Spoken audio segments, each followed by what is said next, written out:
আসসালামু আলাইকুম আরহামতুল্লাহি ওয়াবারাকাতুহু। রুকাইয়া জাদুর গিট, শিকল ও বন্ধন বাতিলের আমলের কথা বলবো। শরীরের ভিতরের অদৃশ্য গিট যা ভাঙলে ভাগ্য বদলে যায়। তো প্রিয় ভাই, জাদুর গিট, শিকল ও বন্ধন বাতিলের আমল।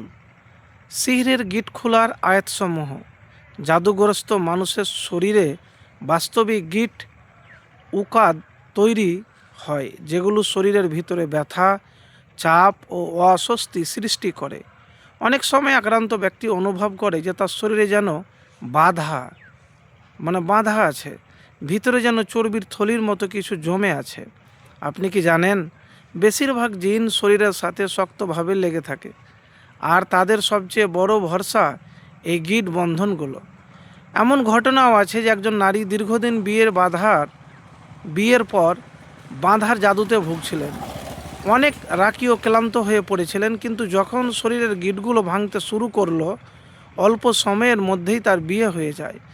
কখনো কখনো দেখা যায় যে জিন রুকাইয়া শুনে প্রভাবিত হয় না, বরং রাকিকে উপহাস করে, কারণ তার শরীরে থাকে দুর্গ, ঢাল ও শক্ত গিট, যার আড়ালে সে নিরাপদ থাকে।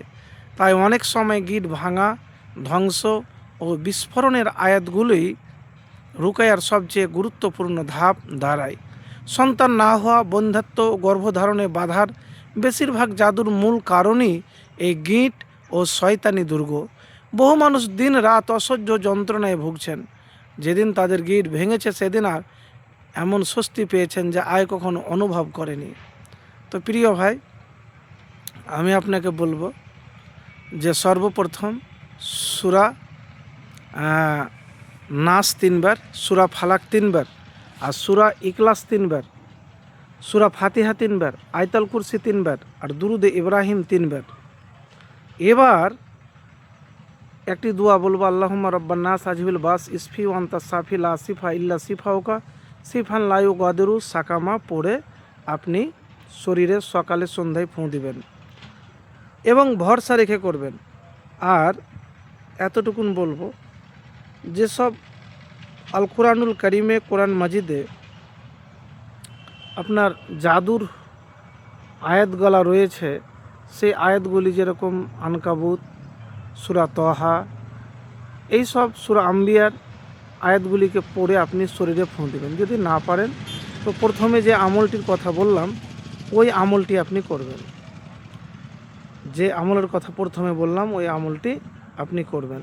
সূরা নাস 3 বার, সূরা ফালাক 3 বার, সূরা ইখলাস 3 বার, সূরা ফাতিহা 3 বার, আয়াতুল কুরসি 3 বার, আর দুরুদে ইব্রাহিম 3 বার। আল্লাহুম্মা রাব্বান নাস আজিবিল বাস ইসফি ওয়া আনতা সাফি লা সিফা ইল্লা সিফাউকা সিফান লা ইউগাদিরু সাকামা পড়বেন।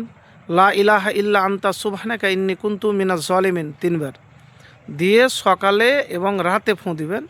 আর এই দোয়া এবং সূরাগুলি পড়ে পানিতে ফুঁ দিয়ে আপনি পান করবেন আর গোসল করবেন। একবার করে দেখুন আল্লাহর প্রতি ভরসা রেখে। আর প্রতিদিন শোয়ার আগে আয়াতুল কুরসি পড়বেন আর সকালবেলায় সূরা বাকারা পাঠ করবেন ঘরে।